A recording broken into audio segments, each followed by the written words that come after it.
Some superheroes strut around in capes, while others rock pixie boots and a trendy poncho. Because, yes, you are looking at a real superhero. Hi, I'm Annie, and I'm from New Jersey. Don't be fooled by my cute pink locks and dazzling big blue eyes, because as it turns out, I'm also a bit of a crazy, jealous maniac. You know, every superhero has a weakness. Mine was my dad. My dad was the center of my world. Mom left when I was 3, so it was always me and him. We'd hang out all day, and he'd do whatever I wanted. Let's jump on your bed and then go fishing for sharks in the park.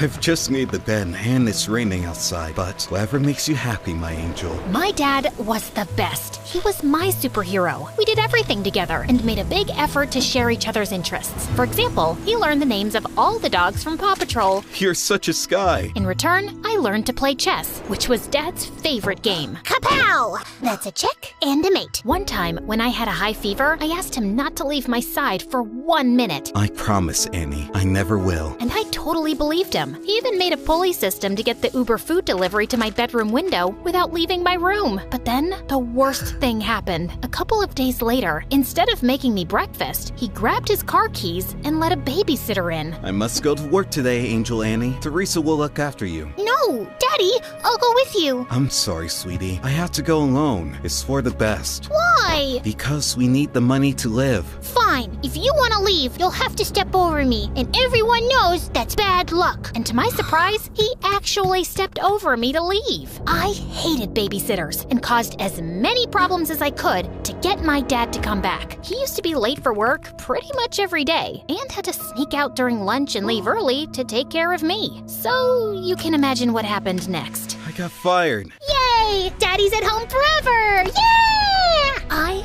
was ecstatic, thinking things would go back to normal when I got the biggest shock of my life, kindergarten. I cried all the way and threw a total hissy fit at the front gates. Why? To learn and get a good job when you're older. Jobs suck! You'll make lots of friends. Friends suck! I hated it and let everybody know that I did. I hate it, I hate it, I hate it, I hate it, I hate it, I hate it! Stop! Dad got more calls from the kindergarten than the principal's secretary. I know what you're thinking. I was a little monster. And yes, I was. I just couldn't help it. I wanted to be with my dad so bad. Soon, kindergarten turned to school, but things didn't improve. I felt so alone and sad without my dad, and I was always getting into trouble. But then one day, I got the best news ever. I know how unhappy you are at school, so I talked with the principal and I'll take a job at your school as a janitor. This way, we can spend all the time you want together, and I can have a job. God knows we need the money. I know it's not glamorous, but would it be too embarrassing for you? What? Just you and me again? This is the best job ever! But there is one condition. You must behave, because if not, I'll get fired. You promise? Oh, I promise. Pinky promise! And for some years, things were amazing. We drove to school and worked together, sat together at lunch, and whenever he'd go past my classroom mopping the floor, he'd give me a goofy wave. For the first time, I focused on my schoolwork because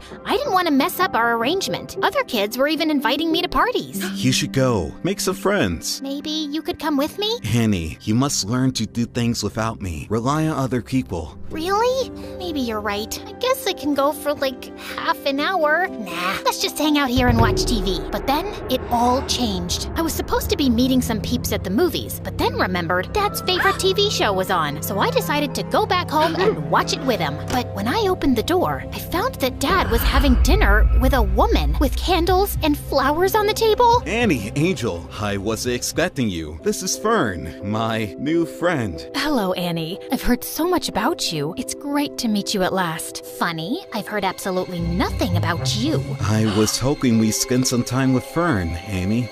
Three's a crowd. Suddenly, I felt so jealous. Why would he want to spend time with her and not me? Soon, Fern became a permanent fixture at our place. Despite my grumpy face when she was around, she was always super nice to me. Wanna hit the shops? I have the biggest discount card. Maybe you can use it to buy another book on winning over skeptical teenagers. And at school, Dad was always calling her. She even joined us for lunch some days. I tried to do everything to get his attention when they were together. Like the time in the canteen, she'd made us all sandwiches and I pretended to choke. poison. But they were too busy staring into each other's eyes to notice. Soon, Fern moved into the house. And even though I kept moving her things around, she was always calm and supportive. You can always talk to me about anything, you know. I'm fine. You and your dad have such a special relationship. I wouldn't want to come between you two. Well, cheers for that. You can rely on me too. I'll always have your best interests at heart. Yikes, is that the time? Gotta run. It felt like Dad was slipping away from me. But at the same time, I was also starting to become independent. During that time, I joined the chess club and quickly showed talent. No doubt thanks to all those games with my dad. I even won the school tournament and got invited to represent the school in an international tournament in Belgium. I knew it was a life-changing trip, but I also knew that my dad's job as a janitor didn't pay much. He would not be able to afford the expenses of such a trip, so I had to decline the offer. I was pretty sad about it, and soon things got even worse. That same afternoon, I got to class, and one of the more popular girls was sitting in my seat, slurping on a milkshake and making fun of me. Look at me, I'm Annie, and I'm so lame because my dad's my BFF. Great, that's really mature. Now move your butt from my seat. Oh no, you better call your personal janitor to clean up this mess. What mess? I shouldn't have asked, as she threw her milkshake on the floor on purpose. This mess, what are you waiting for? You better call Daddy. I jumped on her and tipped the rest of the milkshake over her, and that's when the teacher intervened. I got after-school detention. I was really scared that Dad would find out, but thankfully, he went home after finishing his shift. I was super relieved. But then, on my way out from detention, I heard a weird rustling noise from one of the classrooms. That's odd. Everybody went home already. I thought it was best to get out of there, but suddenly, a man in a ski mask rushed out of a classroom, holding a bag full of the school laptops. Oh no, a thief! I froze in my spot as he spotted me and stopped for a few seconds, then started running down the hallway. As he ran past me, he accidentally hit me with the bag of laptops, and I yelled in pain as I stumbled to the floor. Oh my god, are you okay? I looked up in shock as I recognized that voice. Dad? Suddenly, he dropped the bag and ran down the hallway and out of the school. I tried to follow him, but he was too fast. So I sprinted home, and there he was, Dad, completely out of breath and with the ski mask in his hand. The first thing he told me was to keep my voice down so Fern wouldn't hear. Dad, seriously? Stealing from the school? Are you crazy? Annie, you've got it all wrong. Oh, really? Ski mask? Swag bag? Come on! Keep it down, will you? We can't let Fern hear this. Start talking. I did it for you, Annie. Professor Parker told me about the chess tournament and the trip to Belgium. He told me that you turned him down without even telling me. I want the best for you. I don't want you to lose out on something like this because of me. But the moment I saw you, I knew I couldn't go through with it. Now, we can't let the police know. They'll lock me up. If you think about it, no harm was done. Nothing was stolen, so everything's great. Of course, everything wasn't great. While his intentions were sweet, he made a huge mess in school. The principal had reported the attempted robbery to the authorities, and I had to testify in front of the police as the only witness. I couldn't turn in Dad, so I had to lie. I told them that the thief was super short and had green hair. I hoped to keep a low profile about the whole thing, but the next day at school, I was treated like a hero.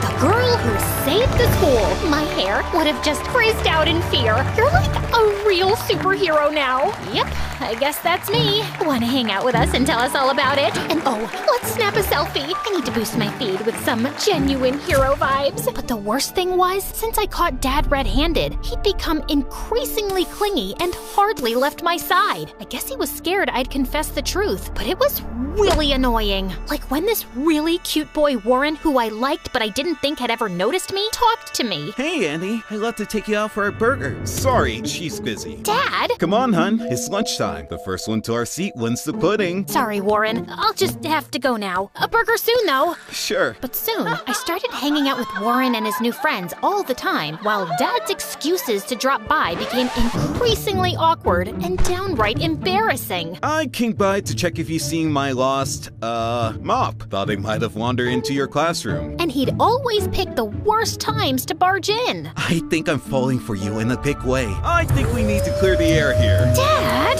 I'd had enough, and on the way home, I thought of ways to let him down gently. But I ended up screaming the truth at him in the driveway. Dad, it's time for a reality check. You can't shadow me forever. How about picking up a hobby that doesn't involve stalking me? You're suffocating me. Then he looked down and rolled his puppy dog eyes. I began to feel very guilty. But then big news popped up on my phone. A very short man with green hair had been arrested for the school robbery. And it was all because of me. Annie, we must go on the run. No, Dad. You need to confess. Confess to what? And suddenly, we both turned around, and Fern was standing there with the groceries. To not cleaning the bathroom properly. You have never cleaned it properly, Annie. Oh, I think my sock drawer needs some reorganizing. Annie, you can tell me anything. I'll always take your side. You can trust me. I didn't tell Fern. I thought she wouldn't understand. I tried to forget the whole thing, but I felt so guilty. That innocent guy was in jail because of me and my dad, and we needed to set the record straight. But I just couldn't turn my father over to the police. That night,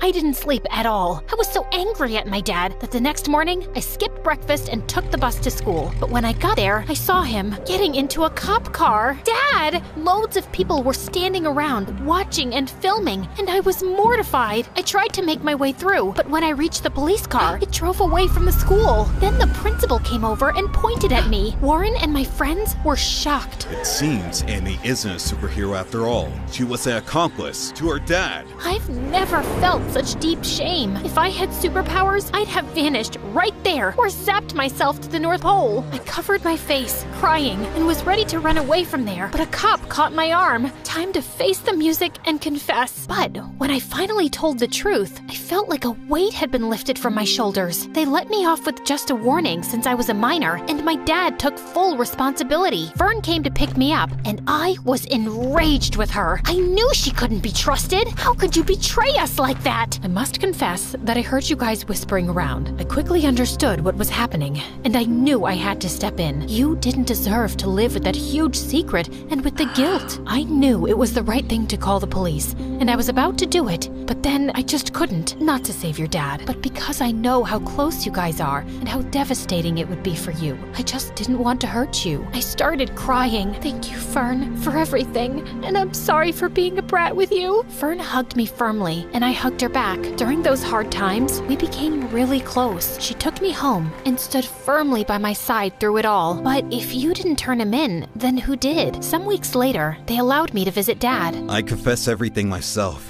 It was unfair that someone else was arrested, and it felt even worse that you lied for me. I was afraid you'd start hating me for dragging you into my mess, so I gave myself up. I'm so sorry for being such a terrible dad. Dad started crying, and I soon joined in. No, Dad, you've been the best. I'm sorry I've been so difficult, and you don't need to feel like I'm missing out on anything. Promise, you won't ever do anything like this again. Pinky promise. And now, a few months later, Dad has been released, and we're moving with Fern to a new city for a fresh start, and I'm looking forward to making new friends.